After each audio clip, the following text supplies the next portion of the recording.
امام ابن عساکر نے کہا کہ صحیح ہے، صحیح ہے، وہ حدیث صحیح نہیں ہے. کیوں؟ اس لیے کہ اللہ کے رسول کے زمانے میں یزید بن معاویہ پیدا ہی نہیں ہوا تھا. اس لیے مگر جھوٹے کو یادداشت نہیں رہا کرتی ہے. حدیث جھوٹی کر کے کیا بیان کیا؟ کہتے معاویہ ایک بار مدینہ منورہ میں جا رہے تھے، ان کے گود میں ایک بچہ تھا، تو آپ نے کہا کہ ایک جنتی شخص ایک جہنمی کو اٹھائے ہوئے ہے. تو بھلا بتائیے یزید بن معاویہ اللہ کے رسول کے انتقال کے 14 سال بعد پیدا ہو رہا ہے، 15 سال کے بعد پیدا ہو رہا ہے، تو آپ نے کیسے اسے دیکھ لیا گود میں اٹھائے ہوئے؟ تو یہ خواب امام ابن عساکر نے اپنے کسی خاص جسے ڈائریکٹ یا اس سے بیان کیا ہے. امام ابن کثیر نے اس معاملے پر اپنے موضوع کو ختم کیا ہے، اور میں اپنے موضوع کو اسی پر ختم کرتا ہوں. اس لیے نہیں کہ یزید سے ہمیں محبت، اگر یزید کو معاف کر دے میرا کوئی نقصان ہے؟ آپ کا کوئی نقصان ہے؟ اللہ تعالیٰ قدرت سے بعید ہے؟ کوئی بعید نہیں ہے. اور امام نے کثیر کا اس بات پر اپنے موضوع کو ختم کرنا یہ اس بات کی دلیل ہے کہ امام ابن کثیر رحمہ اللہ یزید کو جہنمی اور کافر اور ملعون نہیں سمجھتے ہیں. ملعون کا معنی کیا ہے؟ اللہ تعالیٰ کی رحمت سے دور ہو گیا، یعنی جہنم میں چلا گیا ہے. نعوذ باللہ من ذالک، یہ معنی ہے. جیسا کہ اخبارات نے لکھا کہ امام ابن کثیر اس کو ملعون کہنا جائز قرار دیتے ہیں، جب ہم ملعون نہیں کہتے ہیں. تو عرض کرنے کا مقصد یہ ہے کہ یہ چند باتیں یزید ابن معاویہ سے متعلق تھیں جو ہم نے آپ کے سامنے رکھی. میں سمجھتا ہوں کہ میں اولاً تو اس موضوع کو جیسا ادا کرنا چاہیے ادا نہیں کرتا، اس لیے کہ ایک مجلس میں ادا نہیں ہو سکتا یہ بات ہے، ایک چیز. دوسری چیز یہ ہے کہ یہ موضوع اس قدر لوگوں کے دماغ کو خراب کیے ہوئے ہے کہ ہمارے یہاں تو تو بلکہ بعض سیاسی لیڈر جو تھے وہ اصل میں شیعہ تھے، محمد علی جوہر وغیرہ، انہوں نے تو یہاں تک کہہ دیا ہے نا کہ قتل حسین اصل میں مرگ یزید ہے، قتل حسین اصل میں مرگ یزید ہے، اسلام زندہ ہوتا ہے ہر کربلا کے بعد. یہ بکواس ہے. بھلا بتائیے کربلا کے بعد کون سا اسلام زندہ ہوا؟ مسلمانوں کے اوپر مصائب اور پریشانیاں آتی رہی. مسلمان اس قدر خانہ جنگی کے اندر مشغول ہو گئے، اس قدر خانہ جنگی میں بھڑ گئے کہ ایک بھائی دوسرے بھائی کی گردن کاٹنا شروع کر دیا. یہ کون سا اسلام زندہ ہوا ہے؟ تو حضرت حسین رضی اللہ تعالیٰ عنہ کہ شہادت کا جو واقعہ ہے اس کی وجہ سے مسلمانوں کے اندر بڑی خرابیاں پیدا ہوئی. اللہ تعالیٰ نے حضرت حسین رضی اللہ تعالیٰ عنہ کو شہادت کا مقام دے کر کے انہیں اعلیٰ مقام تک پہنچا دیا. کیوں؟ اس لیے کہ وہ تھوڑی دیر کے لیے اگر تسلیم بھی کر لیا جائے کہ جب مکہ مکرمہ سے چلے تھے تو ان کا مقصد حکومت حاصل کرنا تھا، ان کا مقصد چلو یزید کی بیعت کو توڑنا تھا، تھوڑی دیر فرض کر لیجئے، لیکن آخر میں آ کر انہوں نے کیا کیا؟ انہوں نے اس سے برات کا اظہار کیا اور مطالبہ کیا کہ میرا 3 چیزوں کا سوال ہے تم سے، مجھے واپس چلے جانے دو، مجھے یزید کے پاس جانے دو، مجھے سرحدی علاقے میں جانے دو. لیکن ان کوفی جن لوگوں نے خط لکھا تھا، جو محبت کا دعویٰ کرتے تھے، جنہوں نے آپ کی اطاعت اور آپ کی مدد کے لیے طلاق کی اور عتاق کی قسمیں کھائی تھیں، ان لوگوں نے آپ کو نہ صرف شہید کیا بلکہ آپ کے خاندان والوں میں ایک شخص کے علاوہ کسی ایسے سمجھدار آدمی کو نہیں چھوڑا جو گواہی دے سکے یزید کے سامنے کہ ان لوگوں نے خط لکھ کر کے ہم لوگوں کو بلایا تھا. اور یہی نہیں کیا بلکہ حضرت حسین رضی اللہ عنہ کے خیمے کے اندر آگ لگا دی تاکہ جتنے خطوط وہ موجود ہیں سارے کے سارے جل جائیں، یزید کو ہمارے خلاف کوئی ثبوت نہ مل سکے. تو میرے عرض کرنا کون سا اسلام زندہ رہا؟ تو اس قدر اس موضوع سے متعلق جھوٹ بولا گیا ہے. ہمارے بعد اردو کے تاریخ لکھنے والے لوگوں نے اس طریقے سے اس سلسلے مبالغہ آمیزی سے کام لیا ہے کہ علامہ الحفیظ، اور بدبختی سے اردو میں مرثیہ خوانی کا ایک نظام اور ایک شعبہ چل چکا ہے اردو ادب کے اندر. اور سارے کے سارے چاہے میر انیس ہوں یا مرزا دبیر، اولاً تو یہ دونوں پکے شیعہ تھے. اس بات کو ہمارے ادبا کو سمجھنا چاہیے، علماء کو سمجھنا چاہیے کہ میر انیس اور مرزا دبیر یہ دونوں کے دونوں کیا تھے؟ پکے شیعہ تھے. اور اپنے پورے مرثیہ کے اندر کربلا ہی کا واقعہ زیادہ تر لوگوں نے بیان کیا ہے. اور انہی چیزوں نے ہمارے بہت سے اہل سنت والجماعت جن کا موقف یزید کے بارے میں وہ ہونا چاہیے جو ہم نے اہل سنت والجماعت کے علماء کے اقوال پیش کیے، ان سے بھی ان کا دماغ خراب ہے۔ کیوں؟ اس لیے کہ انسان کوئی بھی ہے، نیک ہے یا برا ہے، فطری طور پر اسے حضرت حسین رضی اللہ عنہ سے محبت ہے، اور ان سے محبت رکھنا ایمان کا ایک جز ہے۔ بلکہ میں تو یہ کہتا ہوں کہ ان سے جو بغض رکھتا ہے اس کے ایمان کو کینسر اور کیڑا لگا ہوا، اس کے علاج کرنے کی ضرورت ہے۔ نہ اس کی نماز اللہ کے ہاں قبول ہے، نہ اس کا روزہ اللہ کے ہاں قبول ہے۔ زاہد تیری نماز کو میرا سلام ہے، بے حب اہل بیت عبادت حرام ہے۔ یہ اہل سنت والجماعت کا ہمارا موقف ہے۔ سبحانک اللہم و بحمدک، اشہد ان لا الہ الا انت، استغفرک و اتوب الیک۔ اب میں وقت بہت اگرچہ ہو چکا ہے، لیکن ہمارے بھائی اگر کوئی اس سلسلے متعلق کوئی ضروری سوال کرنا چاہتے ہیں جس کی میں وضاحت نہ کر چکا ہوں تو کر سکتے ہیں۔ جزاکم اللہ خیر، احسن الجزاء۔ حضرات، یہ تھے وہ تاریخی شواہد جو فضیلت شیخ مقصود حسن فیضی حفظہ اللہ نے ہمارے سامنے بیان فرمائے ہیں۔ اللہ رب العالمین شیخ کے علم و عمل میں اضافہ فرمائے، شیخ کو جزائے خیر سے نوازے، اور دین اسلام کی اسی طرح صحیح تربیت کرنے کی ہم لوگوں کی، امت مسلمہ کی مزید توفیق عطا فرمائے۔ ہمیں امید ہے یہ آج کی آواز ان اشخاص تک جو اس مسئلے میں افراد و تفرید کا شکار ہیں، انشاءاللہ تعالی انہیں اہل سنت والجماعت کا موقف اختیار کرنے، اسے سمجھنے اور اس پر گامزن رہنے کی انشاءاللہ تعالی توفیق سے اللہ رب العالمین انہیں نوازے گا۔ آپ حضرات کے لیے انشاءاللہ تعالی اب چونکہ رمضان اور حج کا سیزن ختم ہو گیا ہے، اور اب دروس کا سلسلہ انشاءاللہ تعالی پھر اسی طریقے سے اس کا آغاز کیا جائے گا باذن اللہ تعالی۔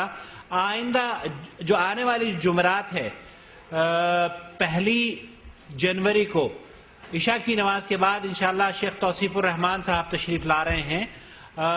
کلو 14 پہ جو آڈیٹوریم ہے، اس آڈیٹوریم میں شیخ توصیف الرحمان کا خطاب ہوگا، اور جو حضرات وہاں پر تشریف لائیں گے ان کو وہ طارق جمیل کی آواز کی جو ریکارڈنگ یا کیسٹ ویڈیو سی ڈی جو ہم نے ریکارڈ کی تھی رمضان میں، وہ انشاءاللہ تعالی بطور تحفہ ہر آنے والے کو پیش کی جائے گی۔ مختصر طور پر کچھ سوالات ہیں، رات بہت زیادہ ہو گئی ہے، اگر شیخ کہیں تو میں پیش کروں۔ لوگوں کا معاملہ ہے، مجھے کوئی جی، سوال یہ ہے کہ کیا وبائی امراض سے بچنے کے لیے احتیاطی تدابیر اختیار کرنا اسلامی تعلیمات کے منافی امر ہے؟ کیا پیغمبر اسلام نے کسی کوڑ کے مریض کے ساتھ ایک ہی تھالی میں کھانا کھایا تھا اور اسی دوران ان کا ہاتھ بار بار اس مرض میں مبتلا شخص کے ہاتھ کو چھو رہا تھا؟ بسم اللہ الرحمن الرحیم۔ دیکھیے، اسلام ایک ایسا مذہب ہے جس میں بہت گنجائش ہے، اور کسی بھی موضوع سے متعلق کوئی ایسی بات اسلام نے چھوڑی نہیں اور تشنا نہیں رکھی ہے۔ فرق یہ ہے کہ آدمی اپنے علم، اپنے سمجھ، اپنی فقہ اور اپنی دقت نظری سے کون کہاں تک پہنچ پاتا ہے، یہ اللہ تعالیٰ کی امنک سے اسے دین ہے۔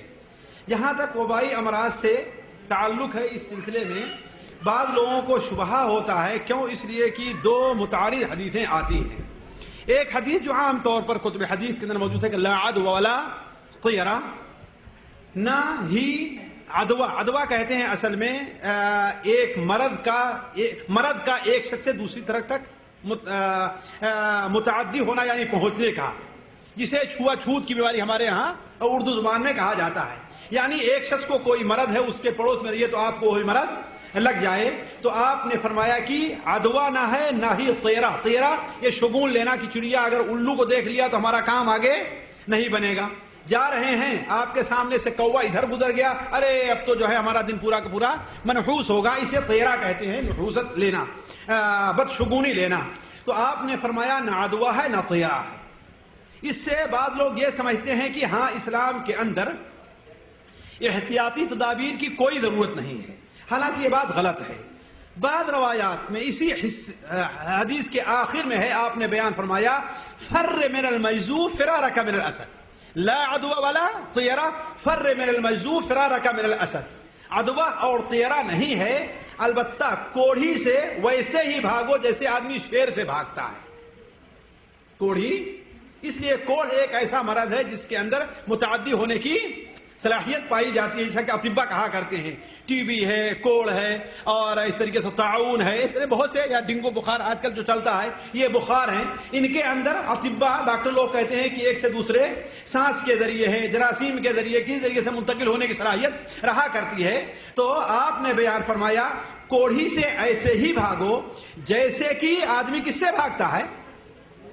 شیر سے بھاگتا ہے۔ دیکھیے اب ظاہر بات ہے آپ صلی اللہ علیہ وسلم کے بیان میں تضاد نہیں ہو سکتا۔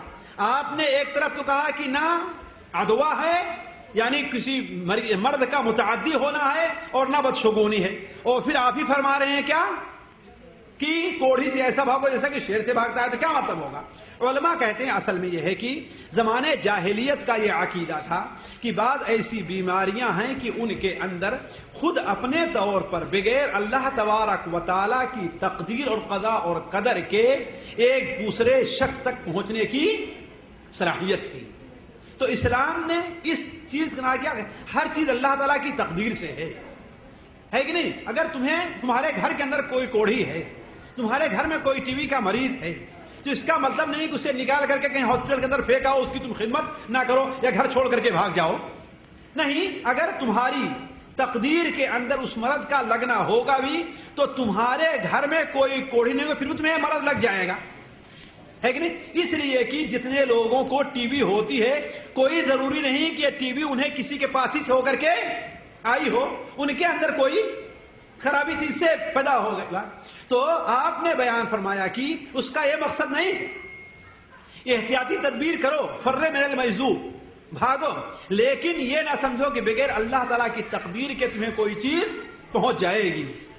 آگ کے اندر کیا ہے؟ انسان جلانے کی طاقت ہے نا، لیکن اس کا یہ معنی ہے کہ آگ میں کود جاؤ اور کہو میری تقدیر میں جلنا ہو جلیں گے، ورنہ اس کا مطلب کیا ہے؟ یعنی آگ سے بچنے کی تدابیر کرو۔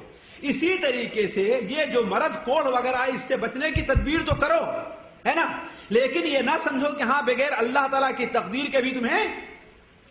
تو احتیاطی تدابیر کی شریعت نے تعلیم دی ہے۔ البتہ جس حدیث کے بارے میں ذکر کیا ہے وہ حدیث تو اولاً ضعیف ہے، ایک چیز۔ دوسری چیز، اللہ کے رسول صلی اللہ علیہ وسلم جیسا ایمان اور عام لوگوں کو نہیں ہو سکتا ہے۔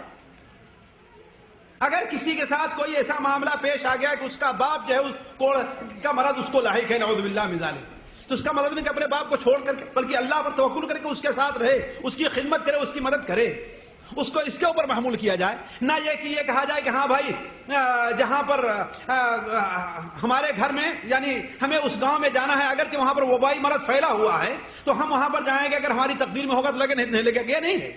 اسی لیے بخاری شریف کے اندر ہے کہ حضرت عمر بن خطاب رضی اللہ تعالیٰ عنہ، حضرت ابو عبیدہ، حضرت عمر خطاب شام کی طرف گئے تو ایک شہر کے اندر جب داخل ہونا چاہے تو معلوم ہوا کہ اس شہر کے اندر طاعون کا مرض پھیلا ہوا ہے۔ سارے لوگ آپس میں مشورہ کرنے لگے کہ آیا ہم اس شہر کے اندر جائیں یا نہ جائیں۔ کچھ لوگوں کا ہے ہم جائیں گے، کچھ لوگوں کا تھا کہ ہم نہیں جائیں گے، بلکہ بعض لوگوں نے کہا کہ ہم چلیں گے، اگر ہماری تقدیر میں ہے تو ہمیں وہ مرض لگے گا، نہیں تو نہیں لگے گا۔ حضرت عمر رضی اللہ عنہ کی رائے تھی کہ نہ جایا جائے، نہ جایا جائے۔ تو لوگوں نے کہا کہ آپ تقدیر سے بھاگتے ہیں؟ تو انہوں نے کہا کہ اللہ کی تقدیر سے، اللہ کی تقدیر کی طرف بھاگ کر کے میں جا رہا ہوں۔ اللہ کی تقدیر میں یہ بھی ہے کہ ایسی چیزوں سے احتیاطی تدابیر اختیار کرنا چاہیے۔ اتنے میں حضرت عبد الرحمن ابن عوف کہیں اپنے اونٹوں کو چرانے کے لیے گئے تھے، آ گئے، ان کے سامنے یہ معاملہ پیش ہوا تو انہوں نے کہا کہ ہاں ہم نے اللہ کے رسول صلی اللہ علیہ وسلم سے سنا ہے کہ اگر کسی شہر کے اندر، کسی گاؤں کے اندر، کسی جگہ پر طاعون پھیلا ہوا ہے تو وہاں تم جاؤ نہیں، اور جو وہاں پر موجود ہیں اس کے ڈر سے وہ وہاں سے بھاگے نہیں۔ دیکھ لیا نا، کیوں؟ اس لیے کہ وہاں پر اگر چلے گئے اور آپ کو لگ گیا تو آپ کہیں گے اگر میں نہ آیا ہوتا تو مجھے یہ بیماری نہ لگتی، اور اگر آپ وہاں سے بھاگ کر کے جا رہے ہیں دو خرابی ہوگی، ایک تو یہ کہ اللہ پر توکل آپ کا کمزور، دوسرے یہ کہ آپ جس گاؤں میں پہنچ گئے ہیں اگر اس گاؤں میں خدا نہ خواستہ یہ مرض پھیل گیا تو لوگ کیا کہیں گے؟ یہی وہ مرض وہاں سے لے کر کے آیا ہوا ہے کہ نہیں؟ علماء نے بات لکھی ہے، یہی مرض وہ لے کر کے آیا ہوا ہے۔ اس لیے جس شہر میں ہو اگر اس شہر میں تعاون ہے تم بھاگو نہیں وہاں سے، اور اگر اس شہر میں تم ہو نہیں تو وہاں پر تم جاؤ نہیں۔ جی جزاک اللہ خیر۔ جو لوگ نماز میں رکوع میں شامل، اچھا موضوع پر ٹھیک ہے۔ ہاں آپ کے پاس کوئی سوال ہے؟ تحریر کیا آپ نے؟ اچھا چلیے پوچھ لیجیے۔ ہاں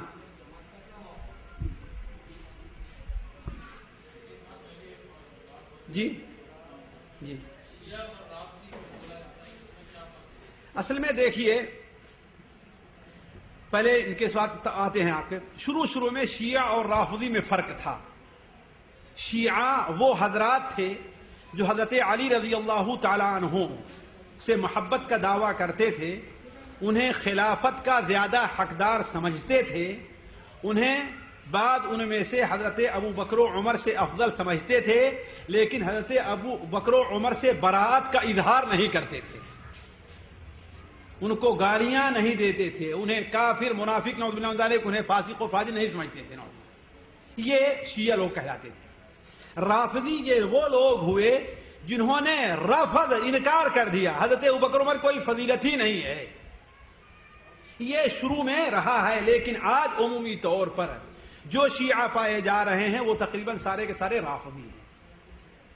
اثنا عشریہ شیعہ جو ہے اس کی بنیاد ہی رفض کے اوپر ہے۔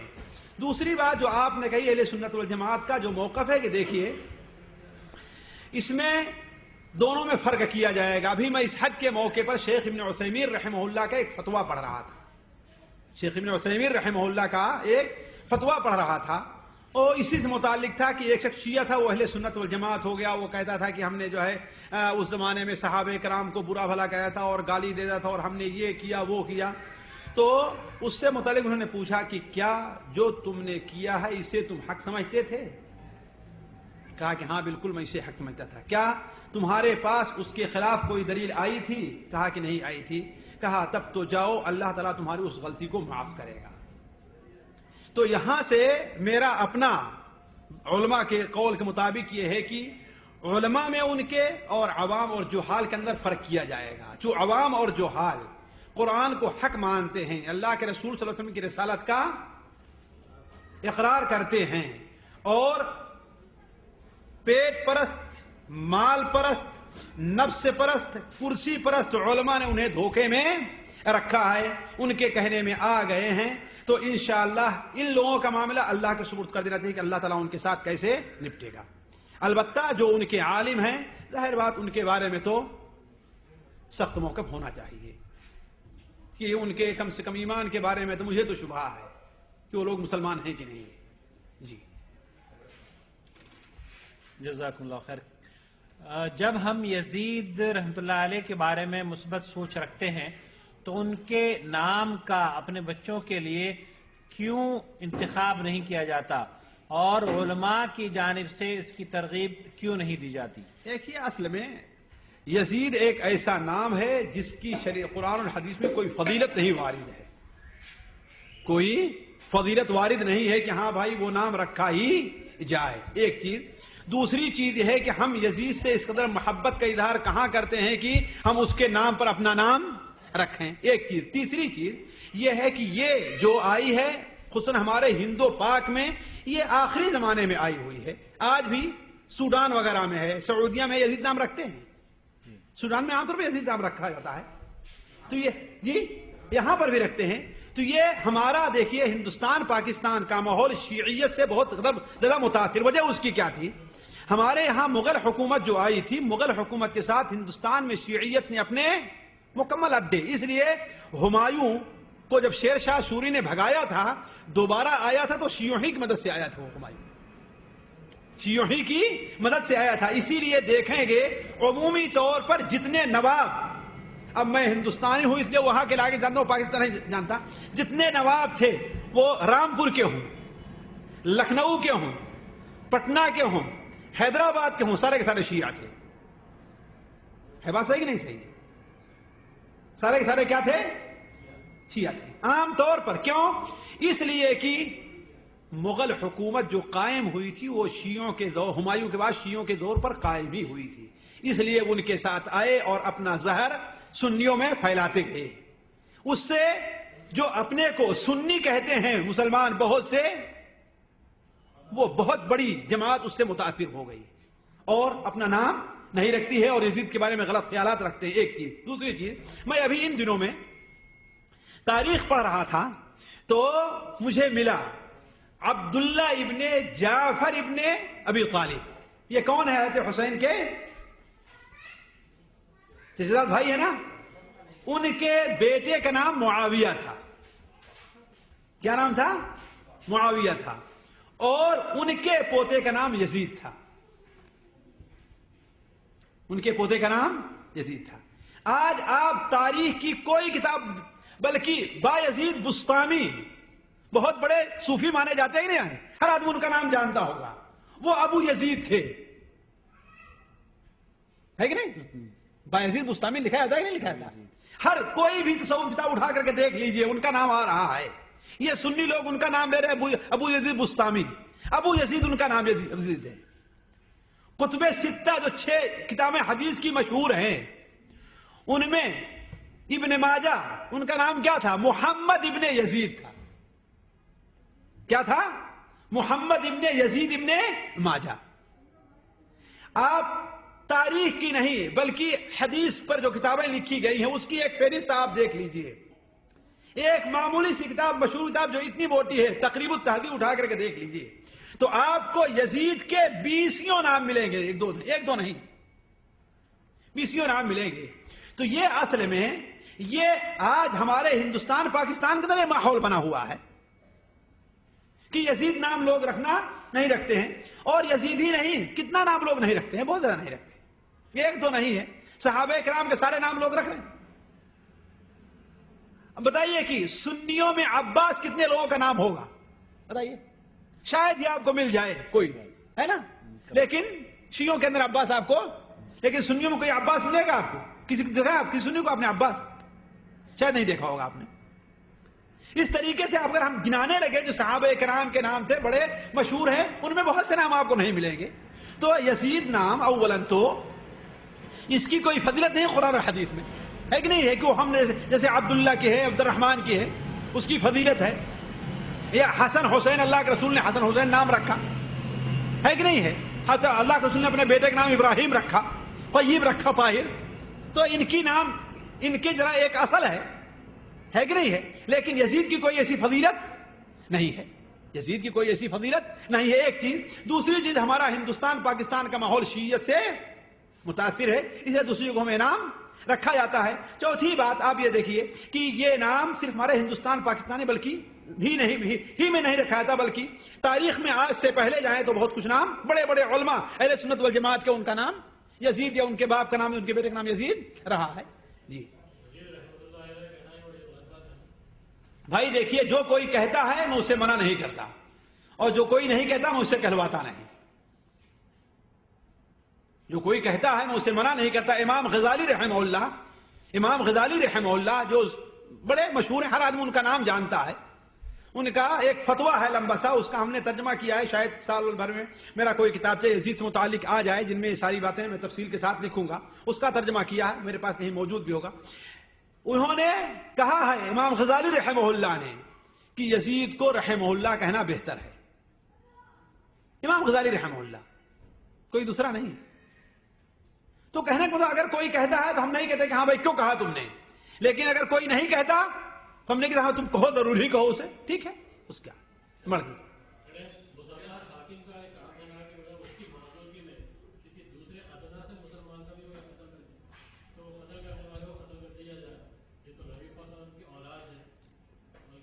اسی لیے بھائی، اسی لیے تو ہم کہتے ہیں نا کہ اس کی بہت بڑی غلطی ہے. ہم نے کہا اپنے بیان میں کہا ہم نے بہت بڑی غلطی ہے. یہ اس نے بدلہ نہیں لیا، اگر اس کے سامنے کوئی مجبوری تھی ہو سکتا ہے. دیکھیے یہ کوئی بڑی بات نہیں ہے. حضرت حسین افضل تھے، حضرت عثمان افضل تھے اہل سنت والجماعت کے نزدیک؟ جی حضرت عثمان افضل ہیں، اہل سنت والجماعت کا یہ عقیدہ ہے کہ حضرت عثمان افضل ہیں، لیکن حضرت عثمان کے قاتل حضرت علی رضی اللہ تعالیٰ کے ساتھ قتال لڑائی کرتے رہے، حضرت علی انہوں نے قتل نہیں کیا، تو کوئی مجبوری تھی؟ پختہ عزیز سے ہم نے کوئی مجبوری رہی ہو، اس لیے تو کہتے ہیں ہم اس معاملے کو چھیڑتے ہی نہیں، اس کا معاملہ اللہ کے حوالے کرتے ہیں، اپنے سارے گناہوں کو لے کر اللہ تعالیٰ کے پاس پہنچ گیا ہے، وہ اللہ اس سے نپٹے۔ ہم سے قیامت دن اللہ تعالیٰ یہ نہیں پوچھے گا تم نے یزید کو لعن پورا بھلا کیوں نہیں کہا، یہ یزید کو رحمہ اللہ کیوں نہیں کہا، ہم سے نہیں پوچھے گا یہ۔ ہم تو یہی کہتے ہیں اہل سنت والجماعت کا یہی موقف ہے عام لوگوں کا یا محققین کا کہ نہ تو اسے برا بھلا کہا جائے اور نہ اسے محبت کا دعویٰ کیا جائے۔ جی ہاں، بہت فرق ہے، زمین آسمان کا فرق ہے۔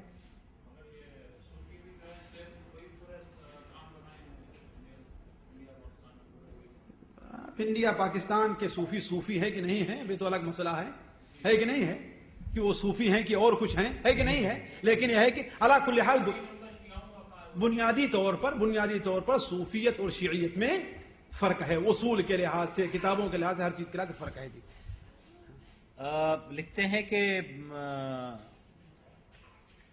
منصف میں بکرا خریدا کے عنوان پر شائع ہوا کہ اس ماہ بقرعید کے موقع پر نئی دہلی میں فلمی ستاروں عامر خان، سلمان خان اور شاہ رخ خان کے نام سے منسوب بکرے 40 سے 80 ہزار روپے کے درمیان فروخت ہوں گے، یہ نیا رجحان کیسا ہے اور کیا ایسا کرنے والوں کی قربانی قبول ہوگی؟ قبول قربانی کا معاملہ، ان کا معاملہ یہ ہے کہ ہم مسلمانوں کی بے وقوفی، ان کی جہالت اور ان کے خیالات کی پستی کے اوپر رونا روئیں اور کیا کریں۔ اب مسلمانوں کے قائد جب سلمان خان اور شاہ رخ خان جیسے لوگ بن جائیں تو اس حکومت، اس قوم کی تباہی اور بربادی کے علاوہ اور کیا نتیجہ نکلے گا؟ ایسے لوگ تو سلمان خان اور یہ تو یزید سے لاکھوں گنا برے اور بدتر ہیں، لاکھوں گنا برے اور بدتر ہیں۔ یہ لوگ مسلمان بھی ہیں کہ نہیں ہیں؟ سے سلمان خان ہو یا شاہ رخ، نام رکھنے سے کوئی مسلمان نہیں بنتا، یہ لوگ مسلمان بھی ہیں کہ مسلمان نہیں ہیں؟ یہ تو یزید سے لاکھوں گنا بدتر ہیں یہ لوگ۔ جس فحاشی اور بے حیائی اور بدتمیزی کا جو ہے یہ لوگ پرچار کر رہے ہیں قوم کے اندر، الامان الحفیظ اور ڈھٹائی کے ساتھ، اور ہمارا مسلمان نوجوان طبقہ اس قدر بگڑ گیا ہے، واللہ اس بات کے اوپر تو رونا آتا ہے کہ مسلمان ہمارا کہاں تک پہنچ گیا ہے، نعوذ باللہ من ذالک۔ غیر قومیں ہمارے بارے میں کیا کیا فیصلہ کر رہی ہیں، لیکن ہمارا مسلمان ہے کہ ناچنے اور گانے والوں کے پیچھے دوڑ رہا ہے۔ مجھے تو یاد آیا کہ اندلس کی بربادی کا قصہ لکھتے ہوئے لوگوں نے ایک قصہ لکھا کہ جب فرانس کے بادشاہ نے جاسوس بھیجے کہ جا کر کے دیکھو کہ پورے اندلس کے اوپر قبضہ کر رکھا ہے، آخر اس کی صورتحال کیا ہے، تو ایک شخص ادھر سے گزرا تو دیکھا کہ ایک بچہ ایک درخت کے نیچے بیٹھ کر کے رو رہا ہے، 9-10 بجے کا وقت ہے۔ اس سے پوچھا بچے تم کیوں رو رہے ہو؟ کہا کہ میں اسکول جا رہا تھا، مجھے درخت کے اوپر 2 چڑیے دکھائی دی، تو ہم نے نشان لگایا کہ ایک نشان سے دونوں چڑیوں کو مارنا ہے، لیکن وار تو کیا، لیکن ایک گرا، ایک چڑیا نیچے آیا اور ایک اڑ گئی۔ مجھے ڈر ہے کہ کل جو ہے دشمنوں سے مقابلہ ہوگا تو میرا نشانہ اس قدر غلطی کرے گا تو کیسے میرا کام چلے گا۔ وہ قاصد وہیں سے فوراً واپس چلا گیا فرانس۔ کہا کہ نہیں، اس قوم کے اندر ابھی جب بچوں کا یہ خیال ہے تو اس قوم سے تم لوگ جیت نہیں سکتے ہو۔ پھر کیا کام کیا کہ اپنی لڑکیوں کو ان سے شادی کرائی، صوفے اور یہ اور وہ ان کے محل کے اندر بھیجنے، یعنی انہیں آرام پرستی کی طرف، اور دھیرے دھیرے جو ہے گانے والیوں اور ان کے یہاں بھیجنا شروع کیا۔ پھر 25-50 سال گزر جانے کے بعد پھر وہی دوسرے قاصد کو بھیجا، تو کیا دیکھتا ہے کہ ایک بچہ درخت کے نیچے بیٹھا اور رو رہا ہے۔ پوچھا بچے تم رو کیوں رہے ہو؟ تو کہا کہ یہ میری انگلی کے اندر جو ہے ایک انگوٹھی تھی، وہ میری محبوبہ میری معشوقہ کی تھی، وہ پتہ نہیں کہاں گر گئی ہے، میں اسے کیا منہ دکھاؤں گا۔ تو فوراً واپس گیا اور کہا کہ اب حملہ کرنے کا وقت آ گیا ہے، اب حملہ کرنے کا وقت آ گیا ہے۔ آتش کو یہ بتلاؤں تقدیر امم کیا ہے، شمشیر و سنان اول طاؤس و رباب آخر۔ تو اب مسلمان طاؤس و رباب پر آ گیا ہے تو اس کی بربادی سے کون بچا سکتا ہے؟ نہ کوئی عالم بچا سکتا ہے، نہ کوئی سیاسی لیڈر بچا سکتا ہے.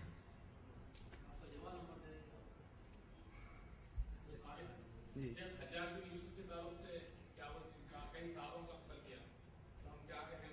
حجاج بن یوسف کئی صحابہ کو قتل کیا. کس صحابی کو؟ صحابی کو قتل کیا. جی ہم نے بھائی جہاں تک یہ پڑھا ہے، ہوتا مجھ سے غلطی ہو، میں تاریخ کا طالب علم نہیں ہوں، بہت پہلے کی میری تاریخ پڑھی ہوئی ہے، کہ صحابہ کو کی توہین کی ہے لیکن قتل کیا مجھے یاد نہیں کس. بھائی دیکھیے اسے قتل نہیں کریں گے، یہ تو کیا ہے کہ وہ جو ہے لڑائی ہوئی ہے کہ نہیں ہے، اس کے اندر وہ تھے، ان کو آ کر کے وہ تیر اور یہ اور وہ لگا، وہ مارے گئے. قتل کا معاملہ ہے کہ پکڑ کے لیا اور سامنے قتل کرے، تو اسے دوسری بات ہے جب دو طرف سے لڑائی ہوتی ہے تو اس میں قتل کا معاملہ ہے کہ بغیر کسی اتنے بڑے جرم کے لا کر کے اس کے سامنے. حجاج بن یوسف جو ہے کوئی ظاہر بات ہے ایک ظالم اور فاسق تھا. اللہ کے رسول صلی اللہ علیہ وسلم کی حدیث یہ ہے کہ ثقیف میں دو پیدا ہوں گے، ایک خون کرنے والا پیدا ہوگا اور ایک جھوٹا پیدا ہوگا. خون کرنے والا حجاج ابن یوسف تھا اور جھوٹا مختار ابن عبید ثقفی شیعی تھا، جس نے پہلے تو اہل بیت سے محبت کا دعویٰ کیا اور عبید اللہ ابن زیاد کو قتل کیا. اس نے عبید اللہ ابن زیاد کو، جس نے حضرت حسین کو شہید کیا فوج نے، اسے قتل کیا. پھر اس کے بعد نبوت کا دعویٰ کر بیٹھا. تو یہ دونوں گزرے ہیں، ان سے محبت نہیں بلکہ ان سے تو انسان کو اپنے دل کے اندر بغض، جیسا کہ امام ذہبی رحمہ اللہ علیہ النبلا لکھا ہے کہ ہم اس سے محبت نہیں کرتے بلکہ اس سے اللہ کے لیے بغض رکھتے ہیں. البتہ یہ کہا کہ وہ مسلمان ہے، اس کے اندر بات خوبیاں بھی تھی، جسے قرآن کا بڑی عزت کیا کرتا تھا، بڑا احترام کرتا تھا قرآن کا. حجاج بن یوسف کہتے ہیں کہ تشکیل وغیرہ اسی کے دیا ہوا ہے. امام جودی نے سیرہ النبلا میں لکھا ہے کہ ہم اس سے محبت نہیں بلکہ بغض رہتے ہیں، کہ تمام خرابیوں کے باوجود قرآن سے بڑی محبت رکھنے والا تھا. تو ظاہر بات ظالم تھا، اس نے بہت خون کیا ہے لیکن کسی صحابہ کو قتل نہیں کیا. اس نے سعید ابن جبیر جیسے تابعین بڑے بڑے تھے، ان کو صحابہ کو قتل نہیں کیا.